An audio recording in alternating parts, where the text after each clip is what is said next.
Actual stasis weapons are right around the corner, with a slew of energy and power stasis weapons coming in Season 15. Outside of the 2 exotics with the Salvation's Grip Grenade Launcher and the Cryosphegia 77k sidearm, there hasn't been much to choose from.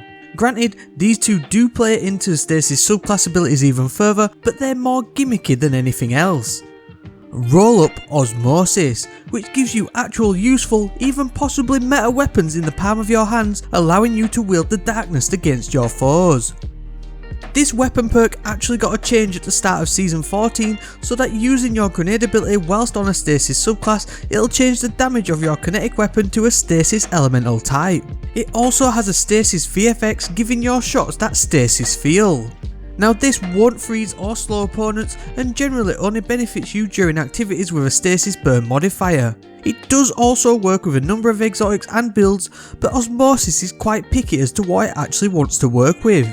As for example, it won't proc the explosion from Chromatic Fire or trigger Death Throws on Verity's Brow, but it does work with the Mantle of Battle Harmony and Nezarec's Sin, so yeah, go figure.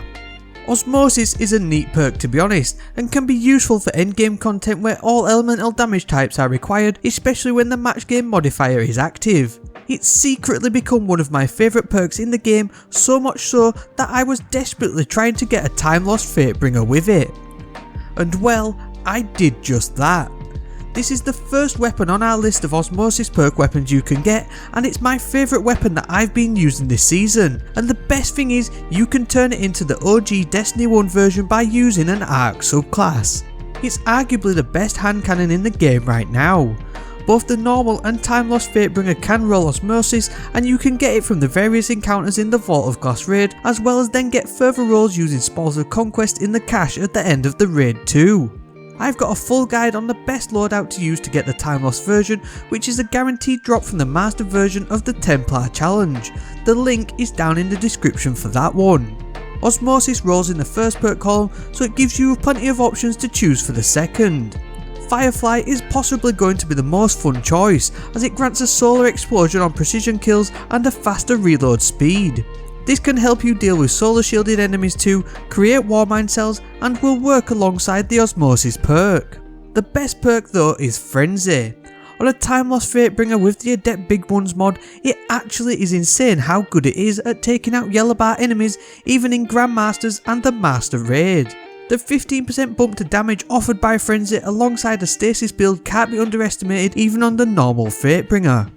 Now before we get into the best of the rest of the Osmosis perk weapons, why not hit the subscribe button if you're new here. I cover tons of builds and guides aimed at making the endgame of Destiny 2 accessible for everyone, so that you too can get that loot. Liking this video really does help me out and is always appreciated. Why not join our community Discord server as well? The links are down in the description. Praedyth's Revenge is another Vault of Glass raid weapon that can roll with Osmosis. This rapid fire frame sniper rifle drops from various encounters in the raid, and you can grab it from the raid cache after beating Atheon. Osmosis rolls in the first perk column, and we have a few similar choices for perks as we did with the Fatebringer. Firefly is an option again, as is Frenzy. However, if you're going to use Osmosis on Praedyth's Revenge, I'd lean towards an Adrenaline Junkie roll. As you're probably using it in match game style activities or with burn modifiers, the damage boost it offers will work wonders. It can be difficult to proc with the stasis grenades, but if you make sure to take out enemies affected by the grenade only, it'll make it easier to use. It's possibly not the best weapon to use with Osmosis to be honest, as its rewind rounds version is a million times better. Tranquility is another sniper rifle that can roll with Osmosis. It's an adaptive frame sniper, and you can farm this one easily via the Lectern of Enchantment on the moon. You'll need Phantasmal Cores to get the Essence of Vanity, which will then require you to get a number of sniper rifle kills and activity completions on the moon, before you then turn it in to get the sniper. Lost sectors, patrols and the odd public event will be far the easiest and the fastest way to complete this one in no time. Unlike the first two weapons we've covered, Osmosis rolls in the final perk column, and so it kind of removes a number of good perk options to pair with it. Under Pressure is the one I've got, which improves your stability and accuracy as the magazine gets lower. This is going to help with landing consistent precision shots at distance more than anything else. Surplus is probably the best perk choice to chase though, as it gives multiple weapon stat boosts depending on how many of your abilities are fully charged. It'll massively improve the feel of the weapon in combat and will help you make the most of your Osmosis perk. Another moon weapon is next up with the One Small Step. This rapid fire frame shotgun is probably the easiest moon weapon to farm, as you only need super kills via the Essence of Rage to obtain it at the Lectern of Enchantment. Again, the Osmosis perk comes in the final column, leaving us out of the strong perks like Trench Barrel. Feeding Frenzy though isn't a bad choice, as it'll allow you to keep the uptime of the shotgun to the maximum and could be useful in certain exotic builds. Surplus is also a perk pick here again, but it's only going to boost stats when not using your abilities. Now the final two weapons here are ones I haven't actually been able to get an Osmosis roll of, but we're going to cover what you should be looking for, if at all. Survivor's Epitaph is the 180 RPM hand cannon, which drops as a Crucible reward introduced at the start of Season 14. It's arguably the best 180 out there, especially in the kinetic slot thanks to its great base stats. Osmosis rolls in the final column this time too, but unlike the moon offerings, there's some great perks to find that you can pair with it. Subsistence is hands down the best perk to choose in the first perk column, and should be the one you'll want to have if you intend on using this in PvE.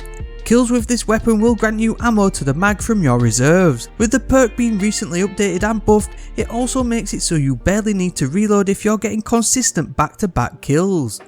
Alternatively, Rapid Hit will set you up nicely, boosting the stability on precision hits and massively boosting your reload speed too. It turns 180s into somewhat of a laser beam and is an excellent perk on Survivor's Epitaph.